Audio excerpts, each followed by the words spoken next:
spent so many nights on the phone, video conferencing, explaining to him, doctor, you are a doctor. You now receive a car accident patient. With this statute, this is what's going to happen. And finally, he was appalled. And we won that one, 9-8. And the bill was killed in committee. It never got voted on by the House or the Senate. We killed it. Which is what we wanted. Because if it went to the House and the Senate, then it's a big old war. Because now we have to do this all the legislatures. So we won. But insurance companies spend, I don't know how much you think, but let me explain to you. When we started this legislative session, I talked to you about lobbyists. When we went looking for the powerful lobbyists, for the good ones in Tallahassee, the ones we knew that had the connections, they were all hired by the insurance companies. Each company hired one of the companies. In other words, State Farm hired the Grossing and whatever. Allstate hired another one. United Auto, Richard Barone hired another one. All of them gone. We couldn't hire them. Why? They were all hired by the insurance company. We had a fair unknown who, after meeting him, I said, might be an unknown to us. This guy's good. And he knows what he's doing. He did a good job. He really did. Amongst other people, with other people involved, we picked up a line at Susan Clinton. That's how angry they are at what happened. And they got angrier 2 days ago. How? The 4th District Court of Appeals. That's this one here in Broward.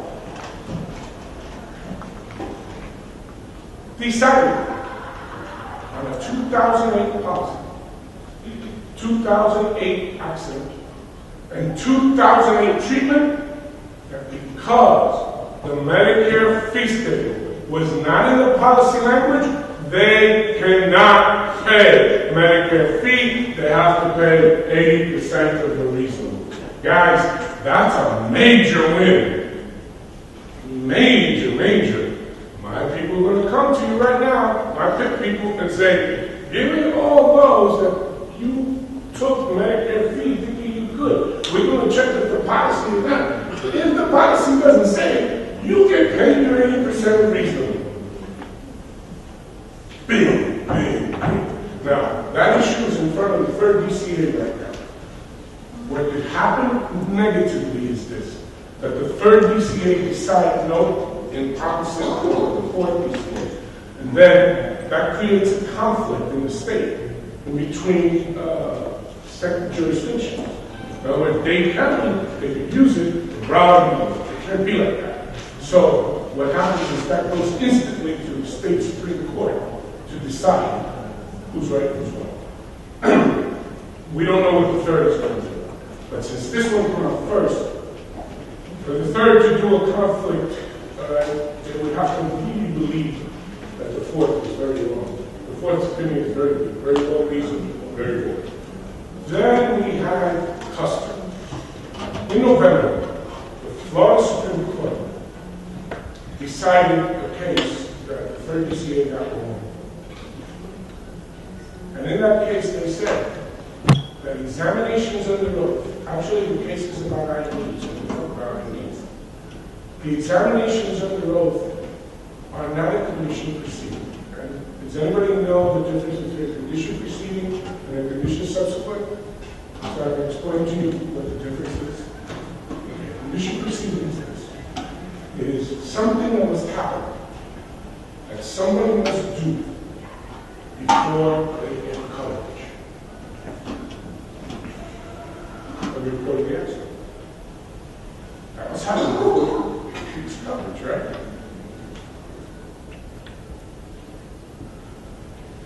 Condition proceeding, EUO, that's what they were saying. If you're a patient and not going to the EUO, just the fact that they didn't go, that was it. Well, Supreme Court of Florida I've been an advocate of this for 20 years. Right? And I lost and won. Finally, we got it from the Supreme Court. And they decided, it's not a condition proceeding. Because the only things that can be condition proceedings are in the statute. Everything else is a condition subject, is a condition where coverage has already been afforded, and then if you don't comply, I could take the coverage away if I prove that you refused to do it, that refusal was unreasonable, and case the resistance. I've been prejudiced by you not coming to the EUO. Long hurdle, big burden, hard to prove for them. How can they prove that you refuse? And there's case law that says the simple fact that a person doesn't go to something does not mean that he refused to go.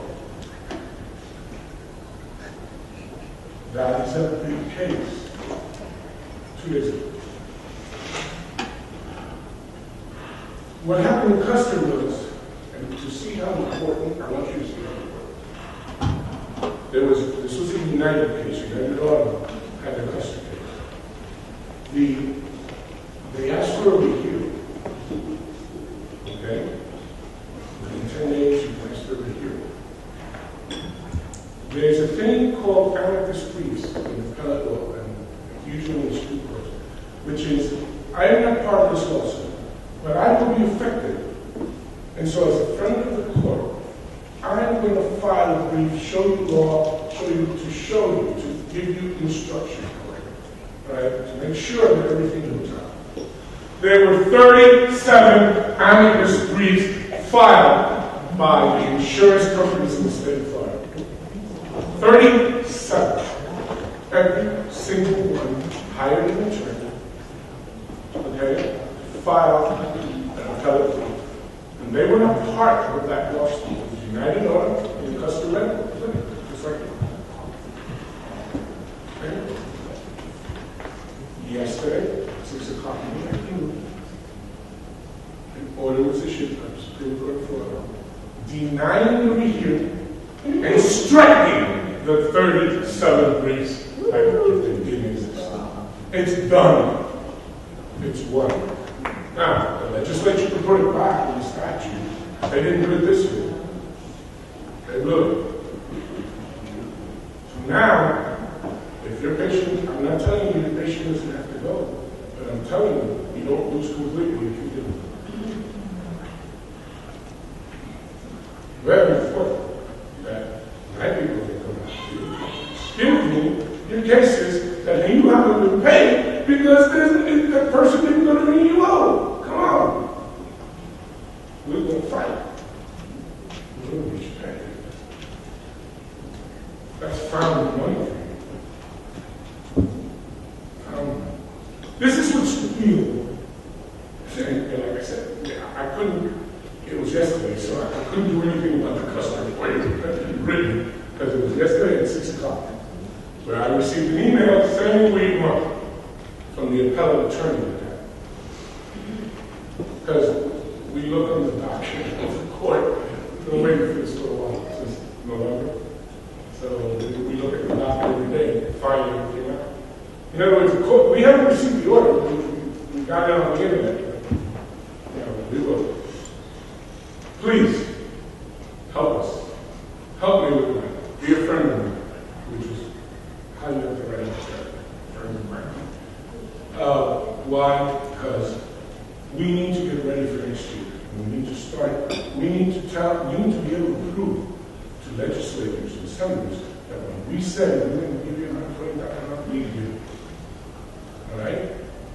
We need to fill our obligation, right, and show that we have powers. We might not be insurance companies that are multi-millionaires, but between us all, we got votes and we got vote. So we got to listen to us. That's the key. Listen to us. Any questions about so far? I'm going to You all clear on the conditions received, the conditions subsequent? Come on, guys. It took me 3 months in law school to figure it out in a contracts class what a condition received, conditions subsequent. We got other little things. Okay? 6B.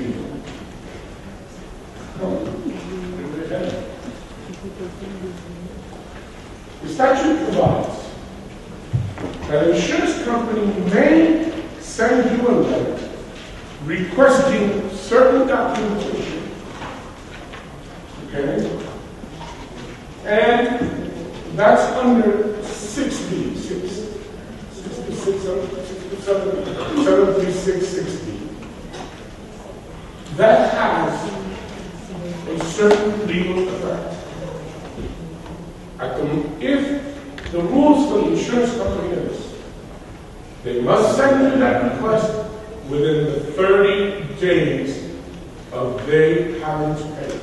So in other words, if they receive the bills, and on the 32nd day, they're sending you this request, it is invalid. They have breached the statute. But if they send it within the 30 days, then the 30 days stop. Stop counting. You must respond to this letter. There really is no limitation on the time that you have to respond. But remember, the 30 days is stopped. They're going to be 3 years. They don't have to pay because you didn't respond. Now, upon receiving your response, they have to pay within 10 days. Okay? It starts counting, and now it's 10 days. That's it. Now, nowhere in the statute does it say that that response must be satisfactory to them. Statute provides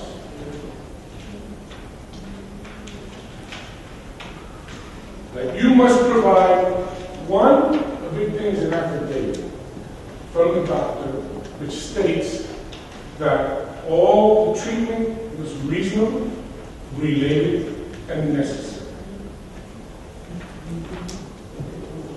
And that one must say that there at the bottom, if you're looking at the 60 request from the statute, says, under penalty of perjury, I declare that I have read the foregoing, and the facts alleged are true, and to the best of my knowledge and belief, and you need to have it noted. Okay? We will get you copies of this. The other things that can ask for is this. Okay? Furnish forthwith. You go right in the middle. A report of the history, condition of treatment, date, and cost of such treatment of the injured person.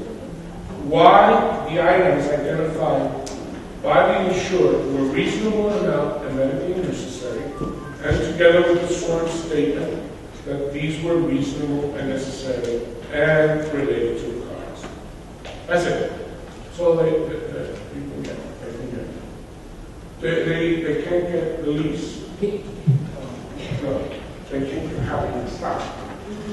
No, they can't get copies of who owns the building. No, they can't get copies of how much you pay for rent. No, they can't get copies of time sheets for your employees, time card. No, they can't get that. They can't get names of your employees under 6B. No, they can't get that. Yes, sir. They asked for it. I went to a deposition a couple of weeks ago. Yes. One of the defending attorneys asked me to provide my tax return and my curriculum